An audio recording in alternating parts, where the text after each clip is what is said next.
fairly familiar with the basics of machine learning. I think a lot of people, at least in, in the IT world, have gotten some familiarity, supervised learning, unsupervised learning. So what exactly is reinforcement learning in this context? Is it similar, different, a subset? Maybe you can give us a little overview.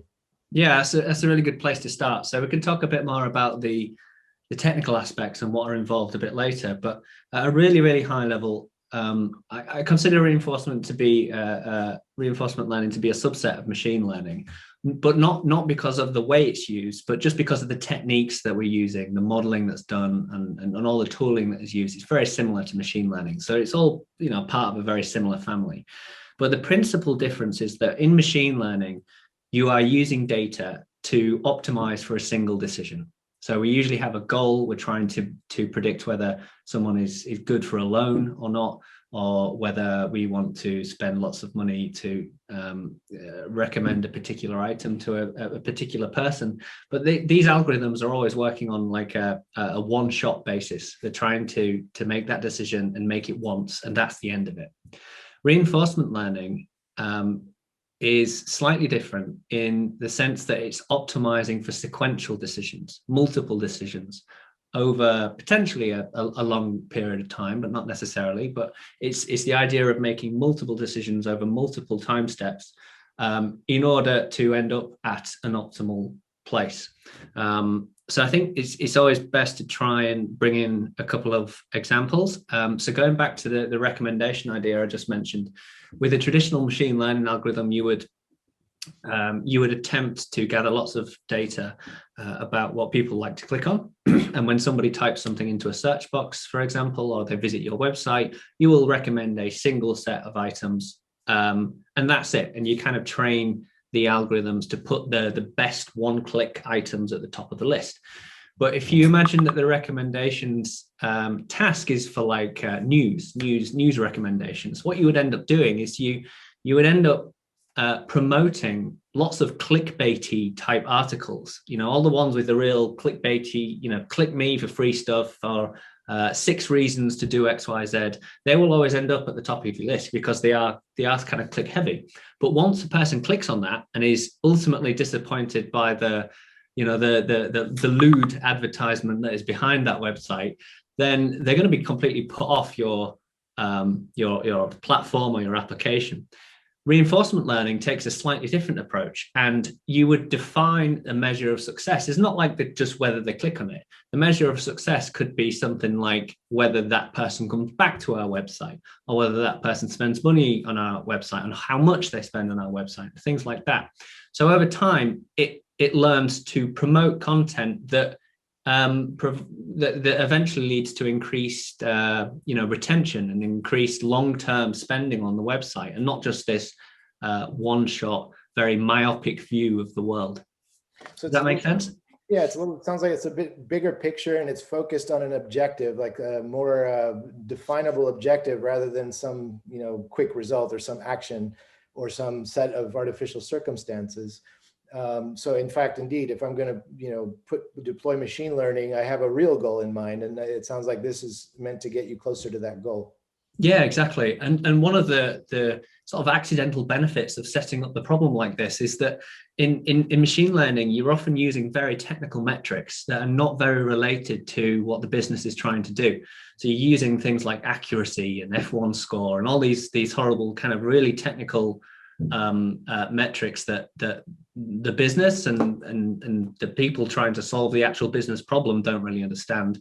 And also you're kind of solving for the wrong problem then. You're solving to improve some technical metric rather than solving the business problem. But in reinforcement learning, because we're operating over these longer timescales and incorporating maybe a more diverse set of information, we can actually use metrics that are directly coupled to the goal that the business is trying to achieve. If it's like retention or total number of users or total amount of profit, whatever business metric you're trying to solve, but it ends up being much more related to the business. Okay. So how does it go about doing that? What's the method, and how is that different from machine learning? Like, for instance, supervised or unsupervised learning, which, for those not familiar, really simply supervised learning is you basically show it the right answer. You go, this is the right answer, find out more of these. Unsupervised learning, at least the way I perceive it, is like, just go out there and see what's there and figure out something interesting about it. And so how does reinforcement learning fall in that analogy? Yeah, so you're right in saying that machine learning, you often present it with a series of the column labels, but it's basically the goal that you're trying to achieve with that particular task. And over time, you're training a model to you're altering some parameters of that model to encourage that decision, that single decision that is being made, and you repeat that process many times, and to sort of gradually make this model slightly more closer to the goal. Reinforcement learning is similar in the sense that we still use models to make decisions, but the major difference is we're not making one single decision anymore. We're making decisions over multiple time steps. So actually, we're actually going around in a feedback loop where you have the model or the algorithm that's actually making a decision, and then it feeds it back to whatever it feeds it back to, say the user. The user takes some action, and then it comes back to the model again, and then it makes another decision, and it goes back to the user, and back and forth, and round and round and round and round. And the goal is not to make a single decision, but actually take that user. If it's I keep saying user, but we're not restricted to actually having users here. We could apply it to any kind of industrial process.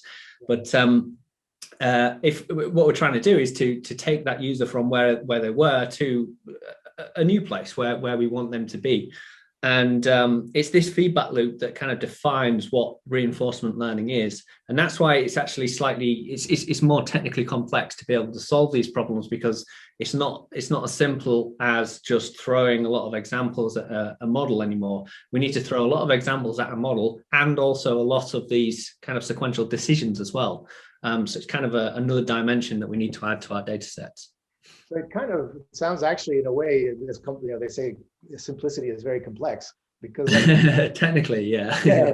With all the complexity, and in fact, it's kind of simple in a way. It's learning the way children learn, right? You take an action, there's an outcome, and you earn some kind of reward for that outcome, and based on that, you take another action iteratively until you get closer and closer to the goal. Essentially, is that sounds about right? Yeah. That's bang on. And we often use children or animals as a very good proxy to describe how, and animals, or as a proxy to how reinforcement learning works, because that's how we learn. That's how animals learn. That's how humans learn. We're using the reward or the punishment that we observe in life to refine our behavior. And that's exactly what we're doing within reinforcement learning. We're refining the model within the thing that is making the decision to make better decisions in the future. But the crux of it is we're not trying to refine that model to make a better single decision. Like at a moment in time, like I could go downstairs and eat a massive bowl of ice cream, and in that moment I would be very happy. It's very rewarding. But actually, if I kept doing that over and over again, there'll be other consequences that I would have to do more running, or something like that. So I kind of weigh up that, and over a longer period of time, that single decision may not be a good one. So we need to learn how to kind of manage that over a longer period of time.